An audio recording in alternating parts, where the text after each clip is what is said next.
Hello दोस्तों, तो कैसा चल रहा है आप लोगों का इंग्लिश की तैयारी। 6 मार्च को आपका इंग्लिश का पेपर है। आशा करता हूँ बहुत ही अच्छा तैयारी चल रहा होगा। तो उसी तैयारी को और भी स्ट्रॉन्ग करने के लिए, मजबूत करने के लिए आज के वीडियो में हम लोग देखने वाले हैं क्लास 10 इंग्लिश का वायरल पेपर सेट ए, जो आपके सीजी बोर्ड एग्जाम 2024 के लिए सबसे ज्यादा इंपॉर्टेंट है, क्योंकि बिल्कुल सेम ऐसे ही क्वेश्चन आपके बोर्ड में पूछे जाएंगे। तो ज्यादा देरी न करते हुए चलिए आज की इस वीडियो को करते हैं स्टार्ट। इसके बाद इंग्लिश का डर आपका खत्म हो जाएगा। सबसे पहले दिया गया है note answer all the question. तो आपको सभी क्वेश्चन के आंसर देना है। तो सबसे पहले हमें दिया है प्रोज का जो कि पहला क्वेश्चन दिया गया है ए, चूज द करेक्ट अल्टरनेटिव्स। तो हमें ये अल्टरनेटिव्स दे दिया है, अर्थात ये ऑब्जेक्टिव क्वेश्चन है। हमें पहला दिया गया है in the beginning the little kite was.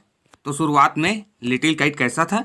तो इसका राइट आंसर है option B, not confident. In the beginning the little kite was not confident. जैसे कि आप भी हैं अभी नॉट कॉन्फिडेंट, इसके बाद आप भी कॉन्फिडेंट हो जाएंगे। तो इसका राइट आंसर हो जाएगा ऑप्शन बी, नॉट कॉन्फिडेंट। प्रारंभ में लिटिल काइट कैसा था? Not confident. दूसरा है bank of has Khalistan grand mother. तो बैंक ऑफ के कितने ग्रैंड मदर थे? तो बैंक ऑफ के कोई ग्रैंड मदर नहीं थे। इसका आंसर हो जाएगा ऑप्शन डी फ्रेंड। ठीक है, तो bank of has non grandmothers. तीसरा है why are we all the same in the poem including all my friends.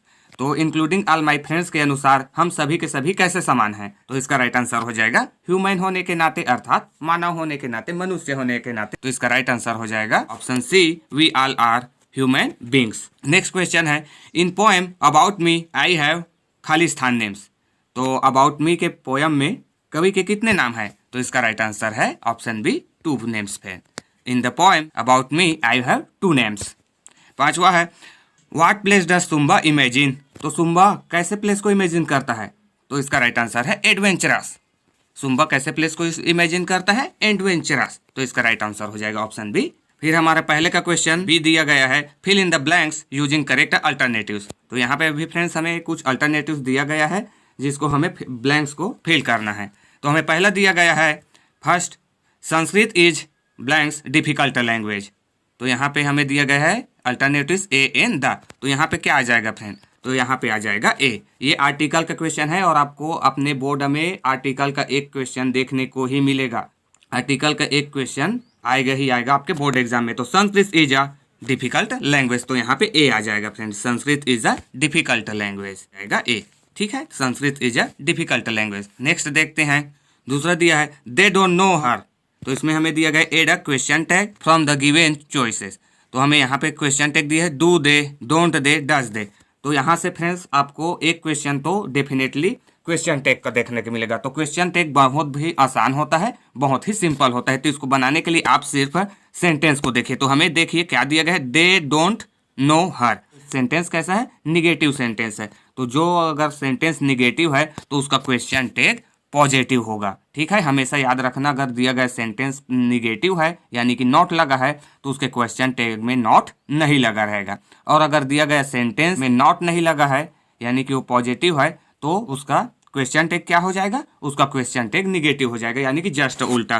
तो इसमें हमें दिख रहा है नॉट, तो हमारा जो क्वेश्चन टैग होगा वो नॉट उसमें नहीं होगा। तो देखिए किसमें है, डू दे, तो ये हो सकता है फ्रेंड, ये हो सकता है। और क्या दिया है, डोंट दे, तो इसमें तो ऑलरेडी नॉट लगा है तो ये हम नॉट वाला नहीं लेंगे। और थर्ड दिया है डज दे। तो क्या होगा इन तीनों में से? तो ये डोंट दे तो हम यहीं से काट सकते हैं, नहीं होगा चूंकि ये निगेटिव में है। तो फिर डू दे और डज दे में से कोई एक होगा। तो इनमें से कौन होगा? तो देखिए यहाँ पे हमें दिया है दे, और दे क्या होता है? बहुवचन। तो बहुवचन के साथ बहुवचन क्रिया रहेगा। तो बहुवचन क्रिया कौन सा होता है? डू होता है। तो इसका मतलब क्या हो जाएगा? यही इसका राइट आंसर हो जाएगा, do they. They don't know her, तो इसका राइट आंसर हो जाएगा डू दे।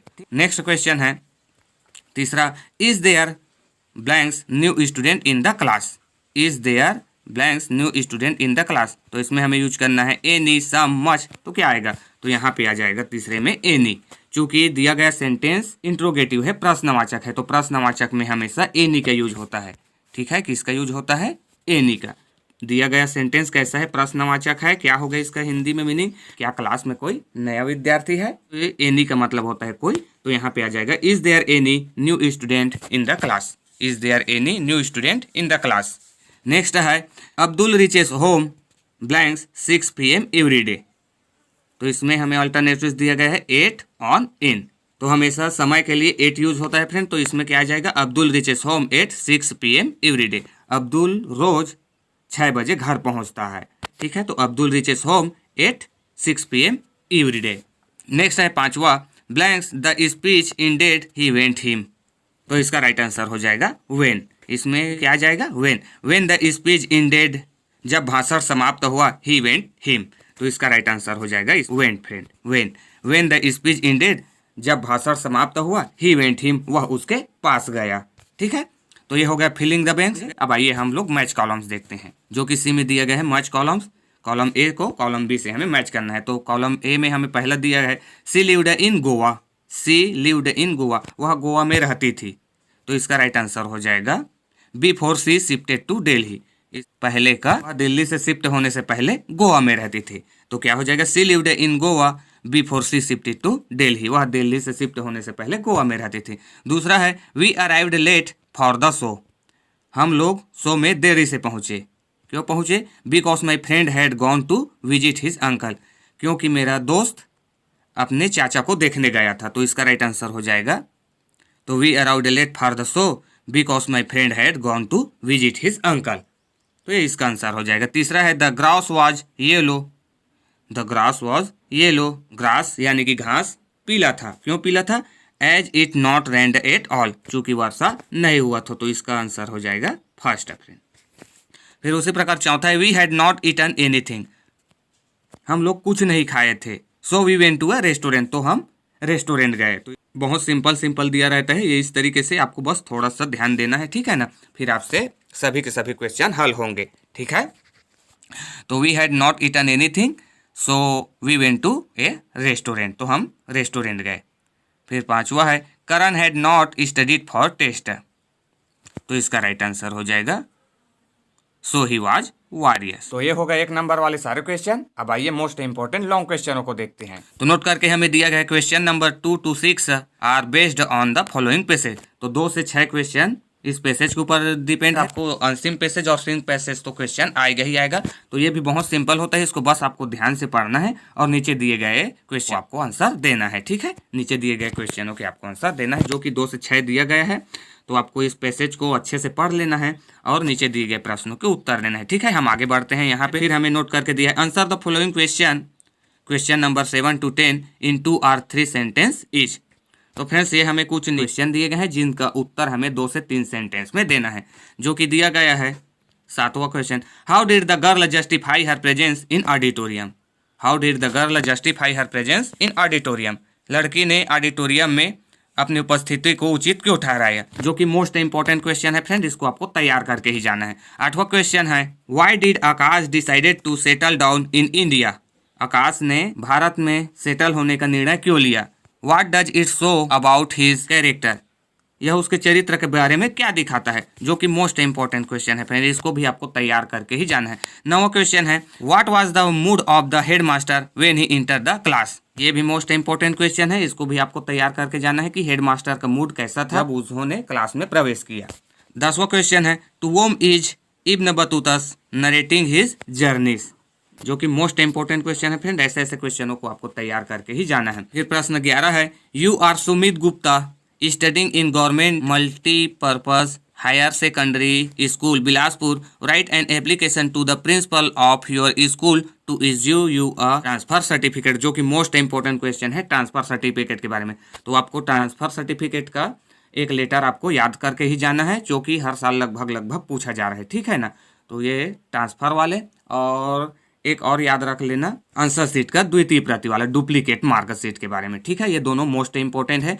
और आपको 8वां में दिया गया है you are Srishti Verma residing in a hostel, write a letter to your father informing him about your study and hostel life. तो इस तरीके के आपको लेटर पूछे जाएंगे ही फ्रेंड्स। तो ऐसे आपको कम से कम 1-2 लेटर भी आपको तैयार रखना है, जो कि आपके बोर्ड एग्जाम में आएगा ही आएगा। ठीक है, इसी तरीके से आपको एक याद रखना है, क्योंकि नाम वाम आपका चेंज कर सकता है। ठीक है ना, यहाँ पे दिया गया है सृष्टि वर्मा, तो उसी की जगह और गोकुल मोहन, ये कुछ इस तरीके से नाम चेंज कर सकता है फ्रेंड। ठीक है, तो आपको तो रखना एक ही है, बस नाम उसी के अनुसार आपको लिखना है जो नाम दिया रहेगा। ठीक है, फिर 12वां क्वेश्चन है write a paragraph on health is wealth on the basic of given hints. तो आपको पैराग्राफ भी लिखने आना चाहिए। पैराग्राफ भी यहाँ से आपको पैराग्राफ हर साल पूछा जा रहा है, जो कि यहाँ पे दिया गया है हेल्थ इज वेल्थ। तो तो इसे भी आप लोग तैयार करके रखिए। तो आपको नीचे दिए गए हिंट के अनुसार आपको पैराग्राफ लिखना है। Health is a great blessing, a sick man is burden to society, money can not buy health. तो इस तरीके से आपको हिंट के अनुसार आपको तैयार करके जाना है फ्रेंड। फिर इसका अथवा में हमें दिया है write a paragraph on polythene bags. देखो इस तरीके से पॉलीथीन है और हेल्थ है, ये इस तरीके से आपको पैराग्राफ तैयार करके जाना है, ठीक है, जो कि मोस्ट इंपॉर्टेंट है और आएगा ही आएगा। A great nuisance using following hints. तो इसमें भी आपको पॉलीथीन बैग के बारे में हमें पॉइंट पॉइंट दे दी गए, उसी के अनुसार हमें इसको बनाना है, लिखना है, ठीक है।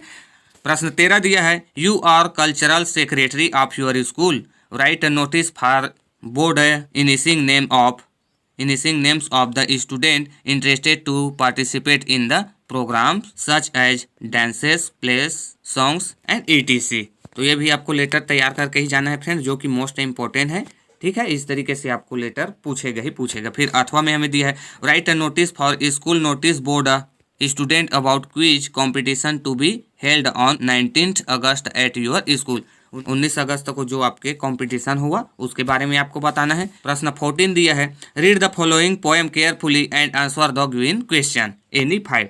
तो ये फ्रेंड्स आपको पोएम दे दिया गया है, इसको आपको केयरफुली पढ़ना है और इसका उत्तर देना है, ठीक है। तो ये भी आप तैयार करके रखिए, ऐसे ही आपसे पूछा जाएगा। तो आपको पोएम को पढ़ना है सावधानी पूर्वक and answer the given question, और आपको दिए गए क्वेश्चन का आंसर देना है। तो ऐसे क्वेश्चन बहुत सिंपल होते हैं, बस अच्छे से ध्यान से पढ़िए और हो सके तो ऐसे क्वेश्चनों को लास्ट में हल करना जब आपके पास पर्याप्त समय हो, ठीक है।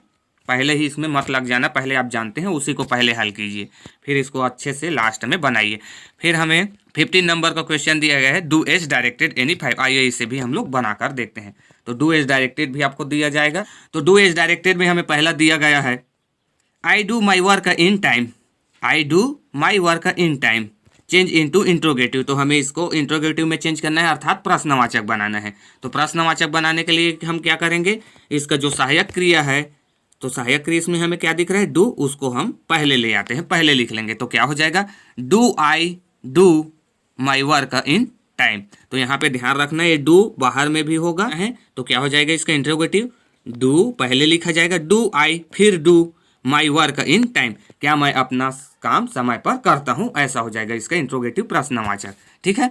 दूसरा हमें दिया है Ram helps his father in the field, Ram खेत में अपने पिता की मदद करता है। तो हमें इसका क्या बनाना है make the sentence emphatic using do does did. तो हमें डू डज डिड यूज करके हमें इम्फेटिक बनाना है फ्रेंड। तो देखो राम हेल्प, तो राम कैसा पर्सन है, थर्ड पर्सन है, और थर्ड पर्सन के साथ हमेशा क्या लगता है डज लगता है, तो हम इसमें डज का यूज कर देंगे। तो क्या हो जाएगा Ram does help his father in the field, Ram does help his father in the field.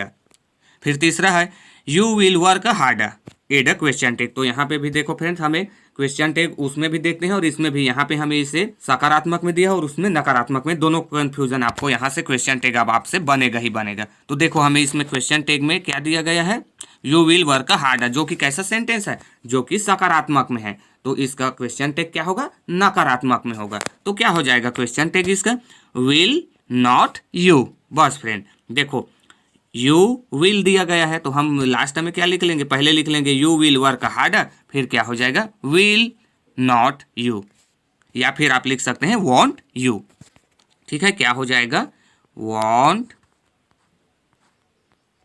You, want you, you will work harder want you हो जाएगा। और उसमें क्या दिया गया था, उसमें निगेटिव दिया गया था, तो उसका क्वेश्चन टैग क्या होगा पॉजिटिव होगा। और यहाँ पे हमें दिया गया सेंटेंस पॉजिटिव है, तो इसका क्वेश्चन टैग कैसा होगा निगेटिव होगा, ठीक है। देखो इसमें नॉट है, इसमें नॉट नहीं है, तो इसमें नॉट रहेगा, और अगर उसमें नॉट है दिया गया सेंटेंस में तो इसमें नॉट नहीं रहेगा फ्रेंड। बस इतना ही याद रखिए क्वेश्चन टैग के बारे में, ठीक है, फिर आपसे बन जाएगा। फिर हमें चौथा दिया है when I was a child, जब मैं बच्चा था, आई खाली स्थान watch cartoons with my dad in the evening, मैं शाम को अपने पिता के साथ कार्टून्स देखता तो इसमें हमें लिखना है बताना है fill in the blanks using would या यूज्ड टू। तो हमेशा याद रखना जब भी खेला करता इस तरीके से सेंटेंस में आए तो क्या हो जाएगा यूज्ड टू का यूज होता है। When I was a child, जब मैं बच्चा था, I used to watch cartoons, मैं कार्टून्स देखा करता था with my dad in the evening, शाम में अपने पिता के साथ। तो जब भी ऐसा सेंटेंस आता है तो इसमें क्या आ जाएगा, यूज्ड टू आ जाएगा, यूज्ड टू फ्रेंड। ठीक है, तो when I was a child I used to watch cartoons with my dad in the evening. Next है he was talking on the phone, खालिस्तान I arrived. He was talking on the phone, वह phone पर बात कर रहा था, Khalistan I arrived. तो यहाँ पे क्या आ जाएगा, जब मैं पहुंचा। अराइव मतलब होता है पहुंचना और अराइव्ड मतलब पहुंचा। तो जब मैं पहुंचा, तो जब किस में आता है तो हमें यूज करने के लिए कहा गया वाइल एंड व्हेन। तो क्या आ जाएगा फ्रेंड, तो इसको तो आप भी बता सकते हैं क्या होगा, यहाँ पे व्हेन आ जाएगा। ही was talking on the phone when I arrived, वह फोन पर बात कर रहा था जब मैं पहुंचा। ठीक है, फिर छठवां दिया गया है he took his breakfast at 8 AM। He took his breakfast at 8 AM change into negative sentence. तो इसे हमें निगेटिव, इंट्रोगेटिव ये सभी चेंज करने आपको आने चाहिए। ठीक है, तो यहाँ पे चेंज करने के लिए इसे निगेटिव में चेंज करेंगे, निगेटिव अर्थात नॉट लगाएंगे। तो देखो क्या हो जाएगा, तो ही टूक, जो कि टूक टेक का सेकंड फॉर्म है, तो यहाँ पे क्या हो जाएगा फ्रेंड, यहाँ पे हम लिखेंगे ही, चूंकि ये पास्ट इंडेफिनिट टेंस में है, तो पास्ट इंडेफिनिट टेंस में नॉट लगाने से पहले क्या आता है, डीड आता है। तो क्या हो जाएगा ही, और ये टूक टेक का सेकंड फॉर्म है, तो he did not, he did not, और इस टूक का हो जाएगा take. He did not take his breakfast at 8 AM हो जाएगा फ्रेंड। ठीक है, समझ में आ गया, he did not take his breakfast at 8 AM। ठीक है, ये इस तरीके से आपको बनाना है। आइए नेक्स्ट क्वेश्चन देखते हैं। 16वां दिया है read the following passage carefully and answer the given question. तो ये देखो फ्रेंड्स, आपको सीन पैसेज अनसीन पैसेज दोनों आएगा और ये बहुत सिंपल होता है, आपको बस अच्छे से इसे ध्यान से पढ़ना है और नीचे दिए गए क्वेश्चन को का आंसर देना है। ठीक है, तो इसे आपको ध्यान से और हो सके तो अंत में बनाने की कोशिश करना। फिर आपको 17वां क्वेश्चन है right an essay on one of the following topics. तो आपको किसी एक विषय पर निबंध लिखना है, जो कि इनमें से सबसे महत्वपूर्ण है वंडर ऑफ साइंस फ्रेंड, जो कि हर साल लगभग पूछा जा रहा है। ये तो आप हमेशा तैयार रखिए वंडर ऑफ साइंस। कुछ भी नाम दे सकता है आपको फ्रेंड्स, आपको कंफ्यूजन नहीं होना है। ये ही नहीं कि वंडर ऑफ साइंस के नाम से ही लिख कर आएगा, नहीं, कुछ भी और लिखा रहेगा और उसके लास्ट में लिखा रहेगा साइंस। तो साइंस जैसे ही आपको लिखा हुआ मिल जाए, आप समझ जाना कि वंडर ऑफ साइंस है और आपको लिखना ही है। ठीक है, और दूसरा माई हॉबी, इन दोनों को आपको तैयार करके ही रखना है।